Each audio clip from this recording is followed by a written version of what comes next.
All right, this is my friend, and you're going to love learning about him. Tell me your first and last name. My name is Wilmar Caal. Caal. How do you spell your last name? C-A-A-L. Okay. Does it have meaning? Yeah. It is actually pronounced Al in my mother language, which is one of the 22 indigenous languages in Guatemala. Wow. Okay. And does it have a meaning? It's like the trunk of a tree. Mm-hmm. The trunk of a tree, that's the meaning in my mother language.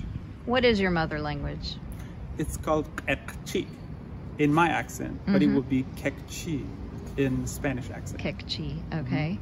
And I know that it is part of one of the 22 indigenous groups here in Guatemala. What is the name of the group? Is it Q'eqchi? Yeah, it's the same. It's literally means black language. It's because the... So when you say hello to someone in Q'eqchi, how do you say it?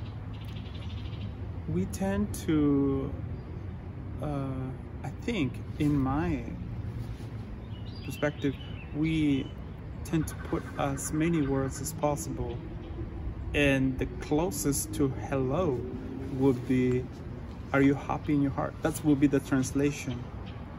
But are you happy in your heart? Are you happy in your heart? Okay. But the literal translation from my language to Spanish and then to English would be, is your soul healthy? Is your soul comfortable? Is your soul happy? That's beautiful. How do you say it in your language? Masa la chol. Say it again for me. Masa la chol. Chol. So, and because it's long, it requires a longer answer as well. Okay. So it brings into a big conversation, a big interaction between the two people that would be greeting. So when you greet someone, you can say, well, I have a headache, or I don't feel well, and like you literally tell them how you're feeling? Yes. Okay. You specify how you're feeling. And people commonly in my village, they would be willing to know, and they would be willing to see if they would be of any help. Oh, so they want to help you if you have a problem? All the time. Oh, that's beautiful. They really have the time to share. We, in my community, we really put more importance on friendship rather than like time management, I feel like. Right. So does that mean you're late for everything? Everyone, yeah. And also that everyone is willing to share time, as I said, spend time, and open to interact and live together, help. Kind of like, I remember visiting Amish people, they all work together, all other farmers help other farmers, kind of like that, I feel it. So you're comparing your culture to the Amish, which are mostly in Pennsylvania, Ohio, Indiana, and all that. In many ways, they are very similar. We are very similar because I feel like Amish, they are all farmers and they're all kind of live close by, and if they don't have the tools, they would just go to the neighbors and ask for some like help. Right. And if they don't have the tools, they might help each other. Right. So that's awesome. So I know you told me before that your first language is your mother language, Q'eqchi, and you spoke that for the first part of your life. When did you first learn Spanish?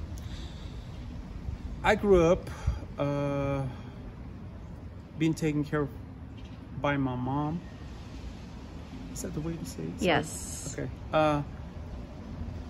And my dad was working outside the community, so my mom spoke to all my 11 siblings in Q'eqchi, my mother language. Wow, 12 children. Yeah. Okay. So I didn't get to practice or be influenced by Spanish speakers until I was in like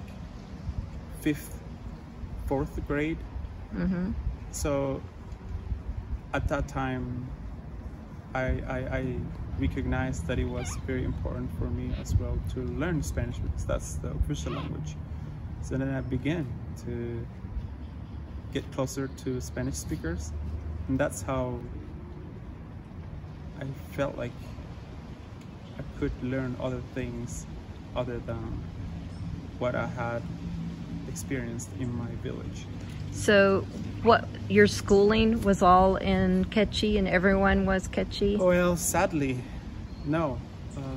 The teachers, they only spoke Spanish, and they had to kind of like find a way to talk to us. So they had to learn a little bit of Q'eqchi in order to teach us. You feel like most people in Guatemala belong to one of the indigenous groups? Yes. Oh, the majority of the Guatemalan population is indigenous. Okay. And what do you think are the biggest differences between your culture of Q'eqchi, I wish I could say it right, and Guatemalan in general? Is it other tribes or what you would just call Guatemalans that are mostly different from you? I think it's the interaction between individuals that is different. The treatment that each and every one does to others. I'm still adapting to Guatemala City because that's a context. This is a context that I'm not used to. Right, it's it is kind a of, city.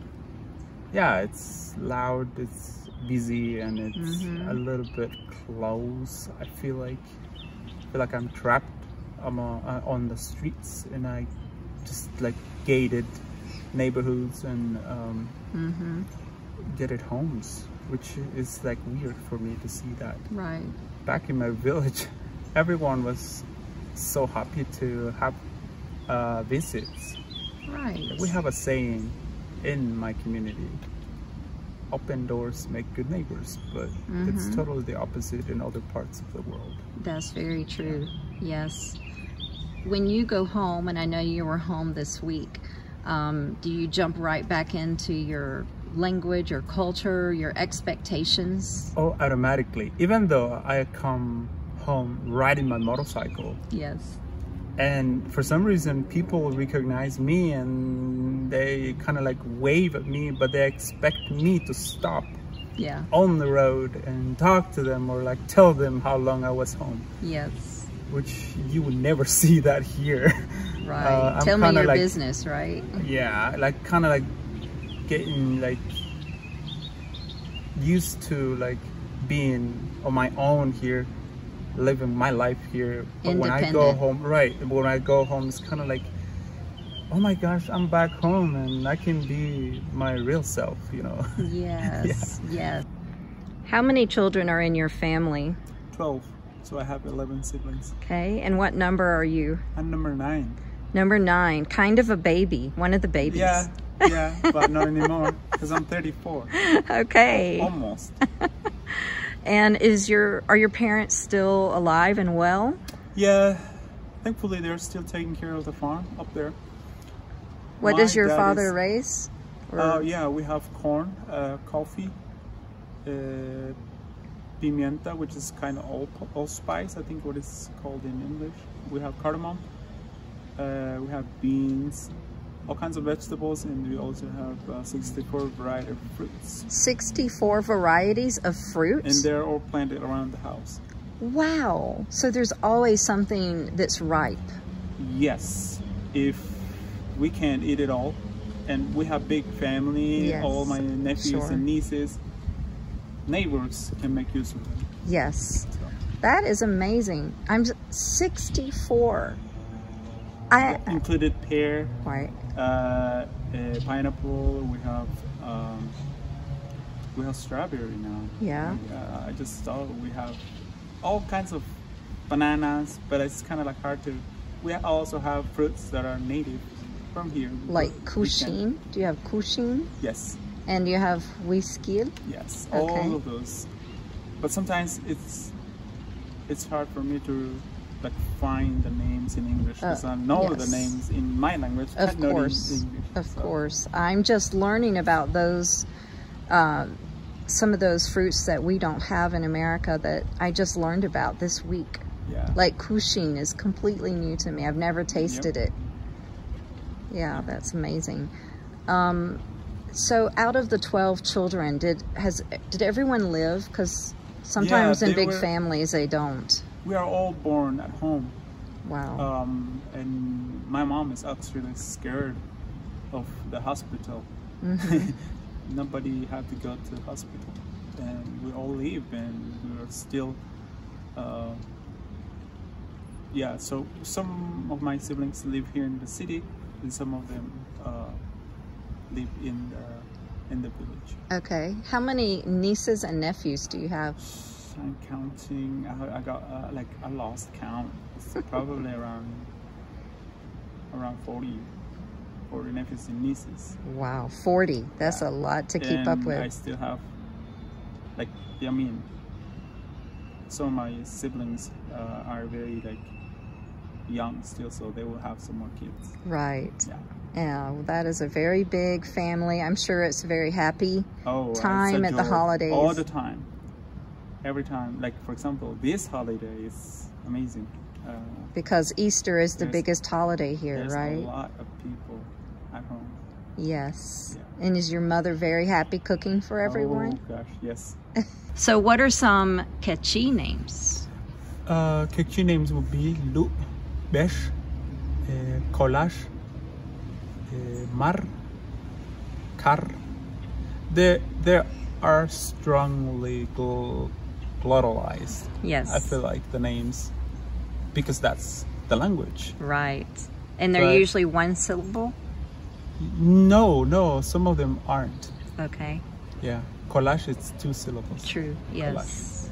Kolash. Yeah, I think my parents named us with Spanish or Western names because of the discrimination that the Indigenous are subjected to.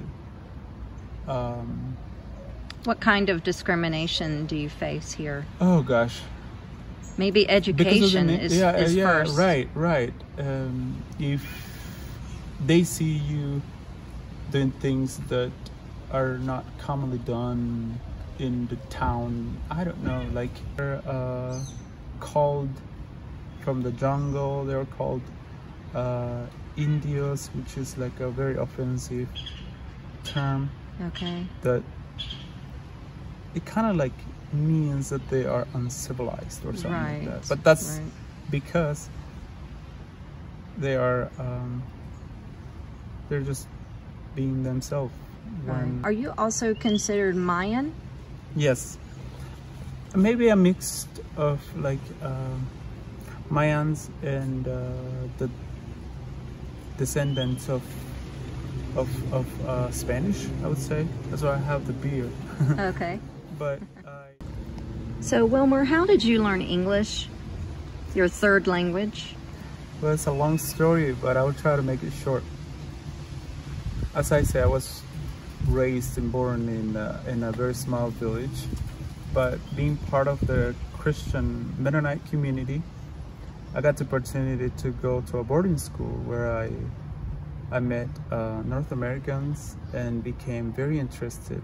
I was still like amazed by the diversity of Guatemala culture, Guatemala country. And was a boarding school in Guatemala? No, it was in Alta Verapaz. It is a Q'eqchi boarding school, so it's a bilingual school. They taught in Spanish, but also in Q'eqchi, my mother language. So I got the opportunity there to, first of all, I got a very curious to learn about things that were outside of Guatemala.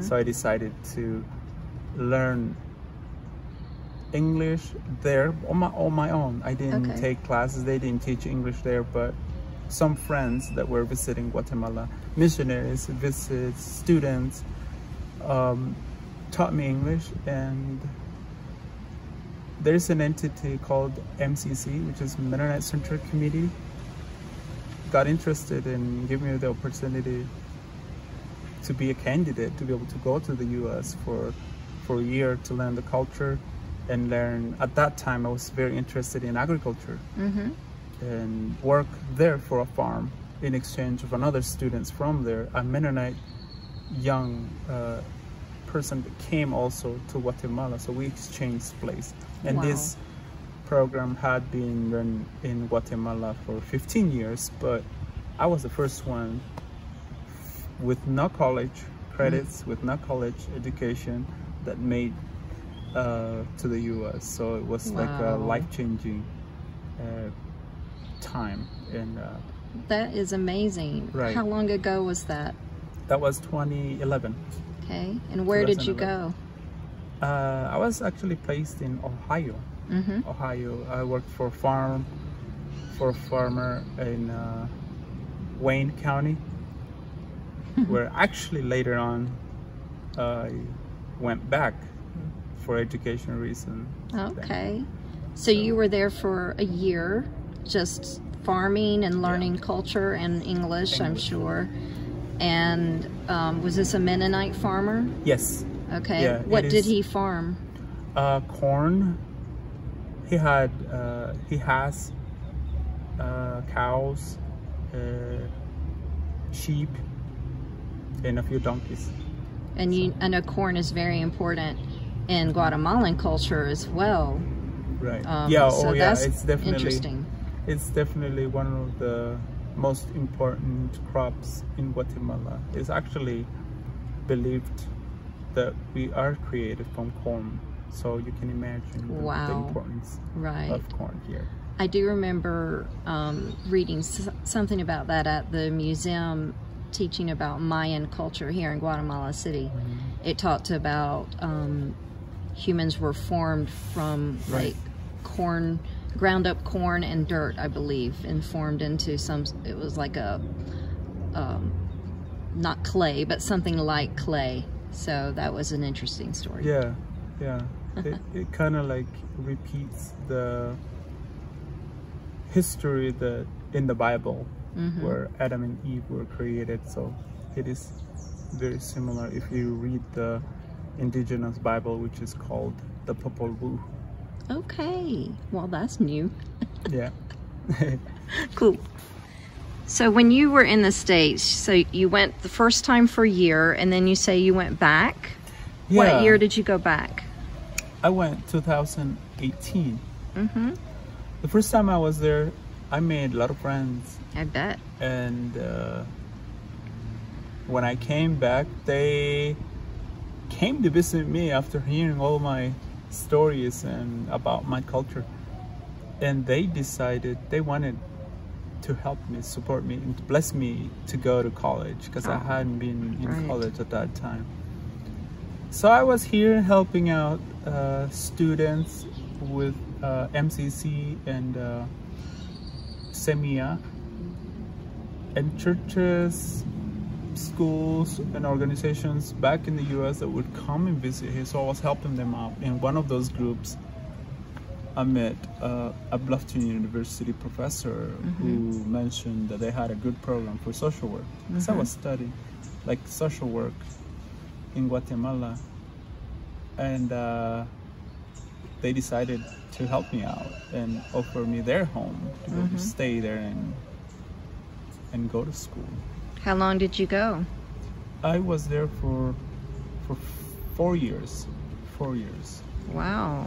It wasn't an easy process because it took about 2 years or something to be able to get all the visa and then all the requirements and then improve my English. Academic language is much harder than conversational. Yes, it is. It is, because the first time I was in the farm and not like really talking much. I couldn't talk to the cows. Right. So, yeah.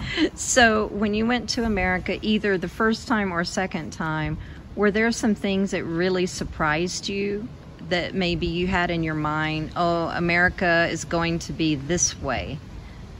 And you were surprised?